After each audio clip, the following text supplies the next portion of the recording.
Hey guys, let's go and grab some bayabas. Ayun, nakita niyan. May naaraw ko nakita nga luto. Pero mas gusto ko yung medyo lang, tama lang yung pagkaluto. Let's go! Hey guys, so I'm here sa Bakanting Lote. At tamang tama, may nakikita akong bayabas. So let's go and grab it. Gusto ko yung hindi masyadong luto. Kasi marami na. Ayan o. Marami na.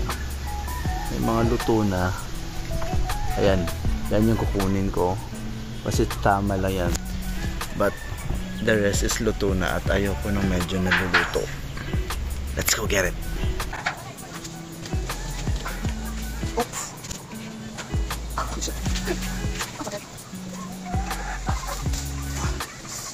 And ayun mo, marami nito siya. Baba ako. So ayan, may nakuha tayong isa. Pero may nakita pa akong dalawa. Ayan o. Yan, kukunin natin yan. Kasi malalaki. Pero hindi ko siya abot. So kailangan natin ng panungkit. Kukuha lang ako ng panungkit. Saglit lang.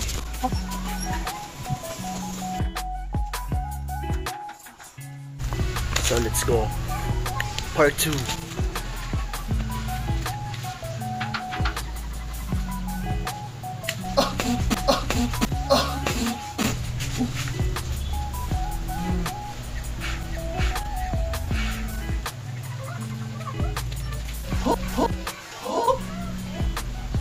Nice catch. So nakuha na natin yung gusto makuha. I got 3 guavas. Ay, yung dalawa is tama lang yung pagkaluto. Pero yung isa sobrang luto na. Sarap naman kainin kung luto ka. So baka maraming uod. So bago ko pala kainin, nakalimutan ko, kailangan natin itong hugasan. So let's wash this. Ay, yan. Sausaw lang natin. Tamang sausaw lang.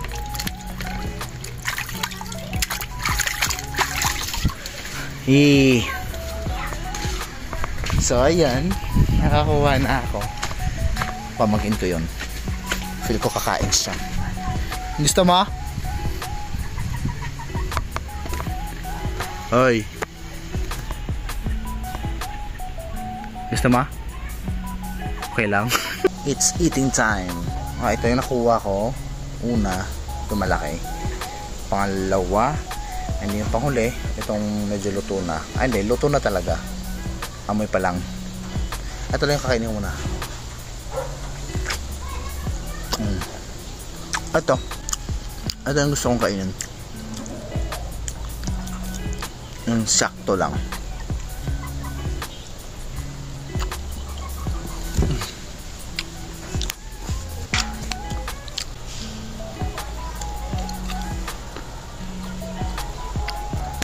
Story time. Nung bata pa ako, ang hilig kong kumain ito. Sobra. Kahit may pasok kami sa palalan, palabas namin pauwi for lunch, dumadaan talaga kami sa may mga puno na ganito.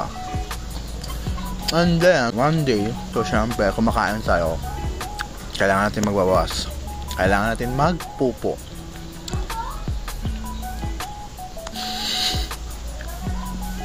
Ito yung main reason kung bakit sobrang tagal kong hindi kumain ito. Kasi nung time na yon, nung magpupo na ako, hindi ako makapupo kasi sobrang tigas ng poops ko at may kasama siyang mga buto nito, which is parang traumatic experience siya para sa akin. Kasi yung years ako hindi nag-poops, gawa nga ng masakit at nasusugat yung pet ko. Tapos sintabis naman kumakain dyan. But yun lang ang experience ko na hindi ko makakalimutan talaga dito sa guava. At ngayon kumakain na naman. Pero minsan-minsan lang. Ngayon talaga ako bumalik kumain nito. Way back nung last na nangyari sa akin. Sarap. Sabi daw nila mas masarap to pag may asin. Pero ako okay na. Oh! Luto na to. Let's see. Baka may uod.